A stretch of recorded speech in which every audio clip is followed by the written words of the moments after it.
kita setelah born again harus bertumbuh. Bagaimana kita bisa bertumbuh? Saudara, seperti seorang bayi. Bayi itu tidak otomatis bertumbuh sendiri secara normal. Harus ada orang lain yang take care, betul? Yang memandikan, yang memberi susu, yang memberi makan. Bayi yang tidak dirawat, bayi yang dibiarkan begitu saja, pasti tidak akan bertumbuh, malah akan mati. Demikian juga dengan kehidupan spiritual kita. Kalau kita mau bertumbuh di dalam Tuhan, kita juga membutuhkan orang lain. Saudara, pertumbuhan rohani tidak mungkin bisa terjadi kalau kita menjauhkan diri dari persekutuan dengan saudara-saudara seiman yang lain.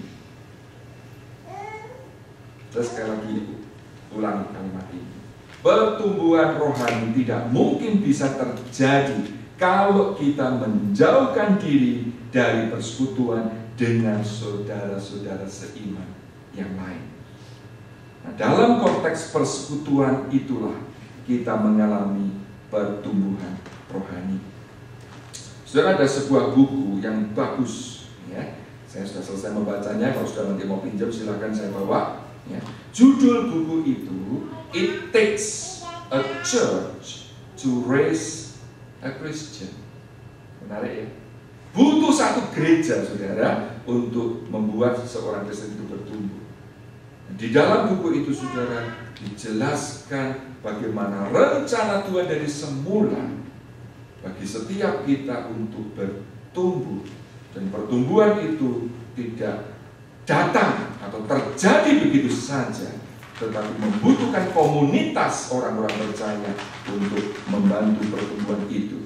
Itulah sebabnya, saudara, sebagai anak Tuhan, sebagai orang Kristen, kita tidak boleh menyendiri atau menjauhkan diri dari saudara seiman yang lain.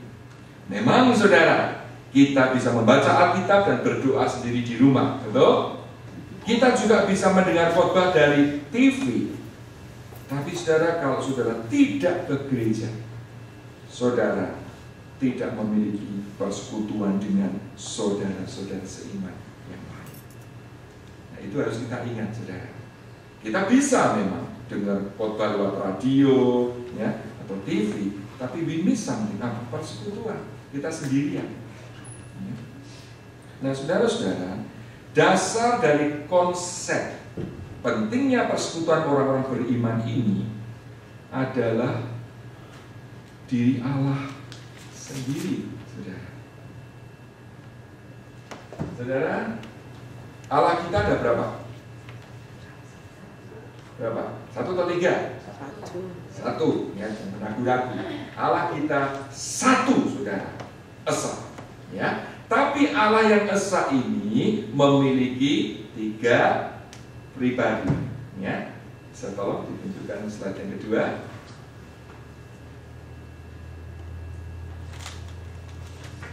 Sehingga apa, saudara? Allah kita itu disebut Allah Tritunggal, ya, atau 3 dalam 1 kesatuan.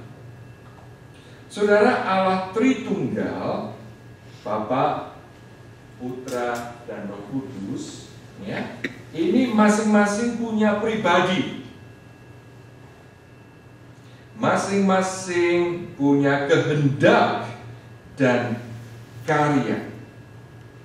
Mereka bisa dibedakan karyanya, tetapi Allah Tritunggal ini tidak bisa dipisahkan, ya, karena merupakan satu kesatuan.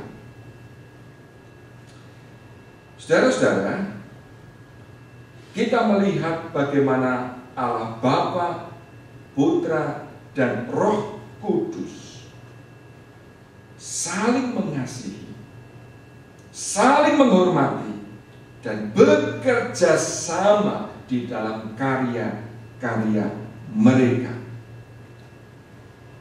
Mari kita lihat beberapa ayat, khususnya di dalam Injil Yohanes. Itu banyak banyak sekali, saudara, dilukiskan bagaimana Allah Tritunggal ini saling berelasi, memiliki fellowship. Bagaimana Bapa mengasihi anak. Kalau saudara mau catat Yohanes 3 ayat 35 dan pasal 5 ayat 20, Yesus sendiri menyebutkan bagaimana Bapa mengasihi anak.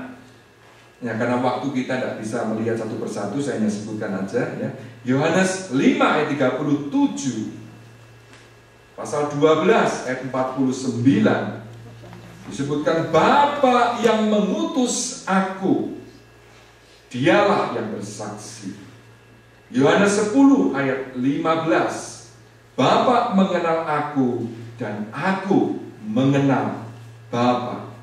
Yohanes 10 ayat 30, aku dan Bapa adalah satu. Saudara lihat bagaimana kesatuan Allah Tritunggal, bagaimana Allah Tritunggal saling mengasihi satu dengan yang lain.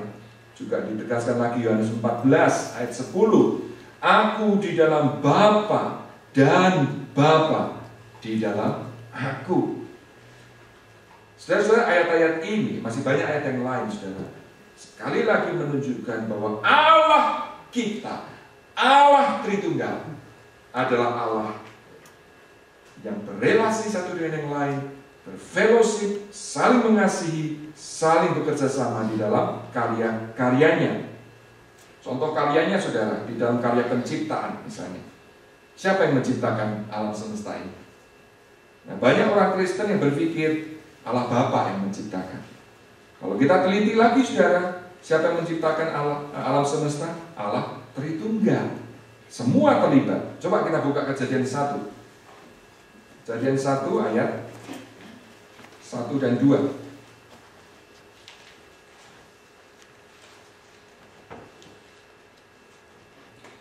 Pada mulanya, siapa, saudara?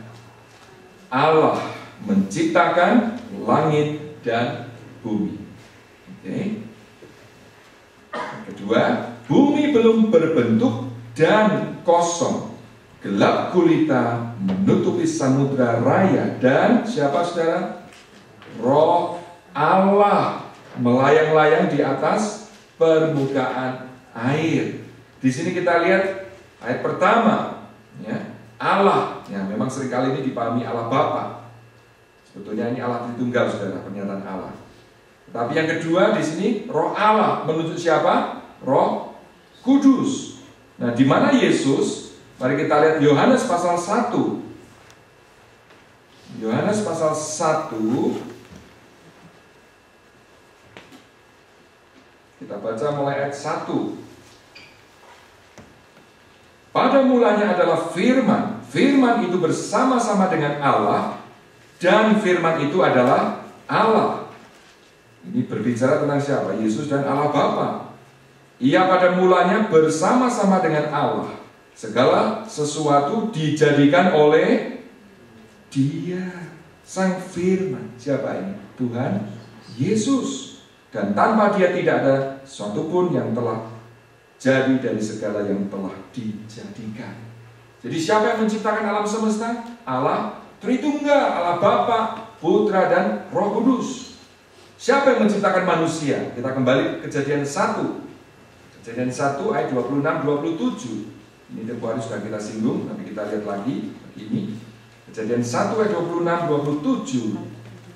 Berfirmanlah Allah, baiklah kita menjadikan manusia menurut gambar dan rupa kita, supaya mereka berkuasa atas ikan-ikan di laut dan burung-burung di udara, dan atas ternak, dan atas seluruh bumi, dan atas segala binatang melata yang merayap di bumi.